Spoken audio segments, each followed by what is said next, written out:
For today's video mga bol, bale may nakita kita galing ang video. Isa ini ka power amp made in Thailand. Pwede tagid matanaw ang ilang mga video mga bal.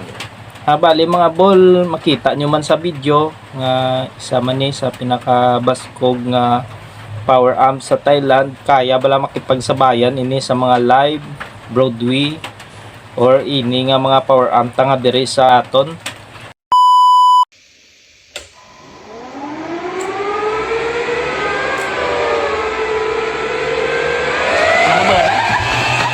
Sa sobra kabaskog, nagdalaga na ang nag-operate. Fan pa lang na nagandar mga bol. Wala pa na nagandar ang iya nga audio. Bali yung nabatian ta, fan pa lang to sang power amp nga pagpaandar. Grabe ang tingog kag ang hagong.